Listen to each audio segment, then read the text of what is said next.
Notre Terre est une planète vivante. 30% de nos terres sont recouvertes de forêts, ce qui est capital pour conserver l'équilibre de la biodiversité. Mais la couverture forestière se réduit. Plus d'1 milliard de personnes vivant dans l'extrême pauvreté tirent directement leurs moyens de subsistance des ressources forestières. Ces ressources abritent près de 90% des organismes terrestres de la planète. Chaque année, environ 13 millions d'hectares de forêt, la taille du Nicaragua, sont transformés pour être utilisés autrement. En raison de la déforestation et de la dégradation des forêts, des volumes importants de CO2 autrefois stockés dans ces forêts sont libérés. On estime que le secteur forestier contribue à 1/5 des émissions totales de CO2 dans l'atmosphère, responsable du changement climatique. Quelles sont les causes de la disparition des forêts?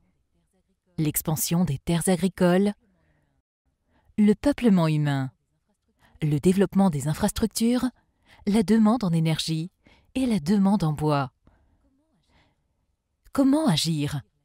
Si l'on peut réduire la déforestation, il sera possible de diminuer la perte de biodiversité, de limiter de manière significative les émissions de carbone et de conserver les moyens de subsistance des personnes dont les revenus sont issus des forêts. C'est précisément ce que l'initiative REDD+ tente d'accomplir. REDD, réduction des émissions liées à la déforestation et à la dégradation des forêts dans les pays en développement. Le plus correspond à la conservation, la gestion durable des forêts et l'augmentation des stocks de carbone forestier, réduisant ainsi les émissions. Comment fonctionne cette initiative?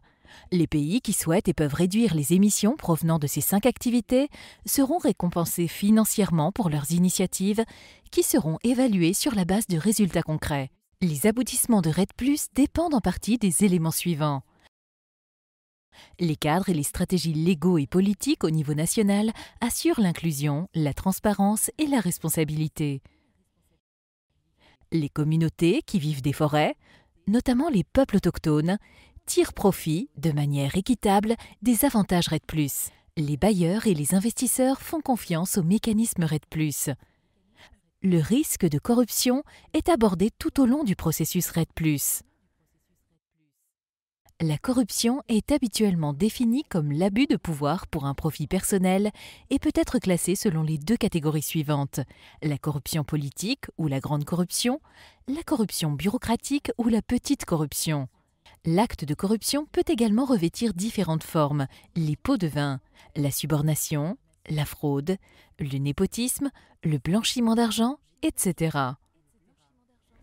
Quels sont les risques de corruption dans le processus REDD+?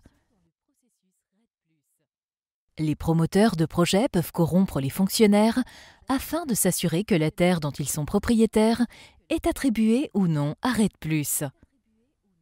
La corruption ou le clientélisme pourraient transparaître dans l'achat de biens et services pour REDD+. Les recettes de REDD+ pourraient être détournées par des groupes d'intérêt ou empochées par des personnes corrompues. Quels sont les moyens permettant d'empêcher la corruption? Mobiliser l'attention à propos de REDD+ et sur ce à quoi pourrait ressembler la corruption au sein de REDD+. Évaluer et suivre les risques de corruption au sein de REDD+. Promouvoir la transparence, par exemple, en publiant les recettes issues des ventes de carbone forestier. Promouvoir la reddition de comptes en assurant une participation effective de la société civile et des peuples autochtones dans les processus REDD+. Suivre et assurer un contrôle de l'utilisation des recettes liées à REDD+ par des comités parlementaires, des organisations de la société civile, les médias, etc.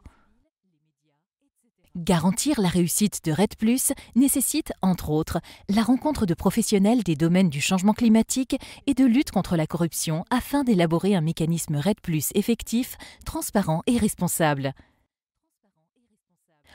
Pour de plus amples informations, veuillez vous rendre sur www.un-red.org ou www.anti-corruption.org.